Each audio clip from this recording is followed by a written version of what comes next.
3. Baik.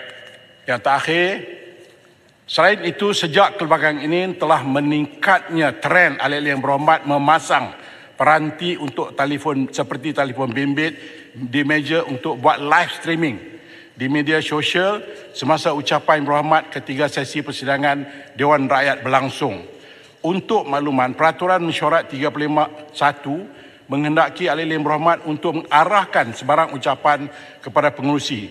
Tindakan beberapa ahli yang berhormat berucap dengan tidak mengarahkan ucapan tersebut kepada pengerusi dan memandang peranti yang dipasang jelas tidak mematuhi peraturan mesyuarat tersebut.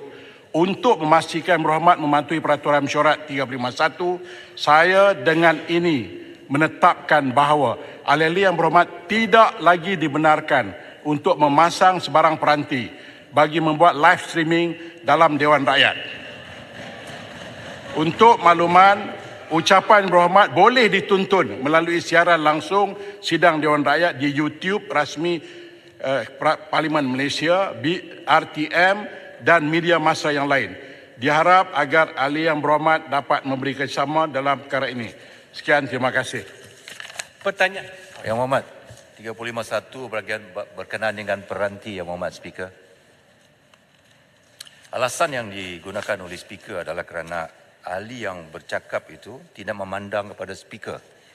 Saya rasa itu alasan yang disimplified semata-mata untuk menghalang ahli parlimen dari menggunakan peranti-peranti. Jadi saya rasa ini tidak munasabah, Yang Berhormat, kalau digunakan Peraturan 351 sebagai alasan. Kita berada dalam zaman era media yang sophisticated. Saya rasa parlimen ini harus bergerak ke arah itu dan bukan bergerak ke belakang.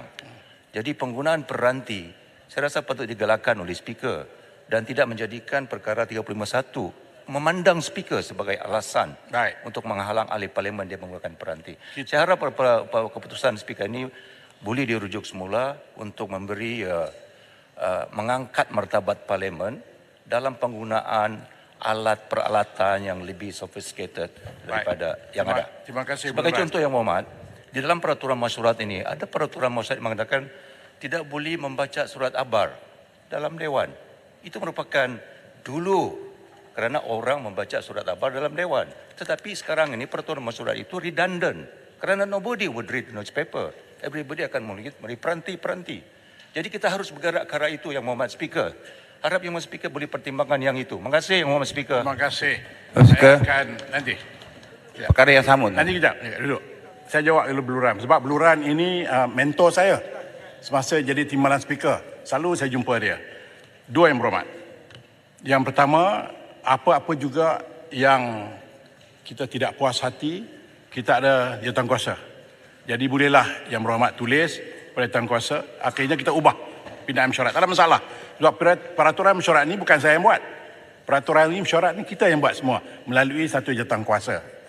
Baik, isu yang kedua ialah saya tahu live streaming ini benda yang bagus, modern teknologi, IT, tetapi kita juga ada dua. Kita telah memulakan RTM Live dan juga kita ada YouTube Live. Cukup. Kalau Yang Berhormat nak gunakan sebagai apa-apa juga tujuan, pick up from there, then you can modify it. Because, ni Yang Berhormat, the moment you speak to your audience, your concentration is no more in the Dewan. Saya parti, saya duduk atas, saya nampak. Dia akan adjust setengah jam, duduk adjust macam tu. The moment dia speak, dia akan cakap tu. Jadi dia tidak berterus berbincang masalah rakyat dalam Dewan, tapi dia communicate dengan audience dia. This is bad. This is very bad. Sebab itu saya minta, bila datang sini, Yang Berhormat harus menyelesaikan masalah dengan meletakkan keutamaan untuk rakyat. Audience satu hal. Jadi untuk audience, ambillah YouTube ataupun RTM, you modify lah apa yang you nak. Saya ingat itu tak ada masalah. Namun pun begitu, Yang Berhormat, kalau Yang Berhormat rasa harus ada perubahan, saya mengalu-alukan pandangan Yang Berhormat melalui satu perbincangan dengan komiti dengan jawatankuasa yang kita adakan supaya kita ubah peraturan mesyuarat ni ya. Terima kasih. Saya faham tentang keputusan Speaker adalah keputusan yang muktamad. Tetapi pandangan seperti ini harus diambil kira. Sebab itu saya katakan bahawa perbincangan yang menyeluruh harus dibuat.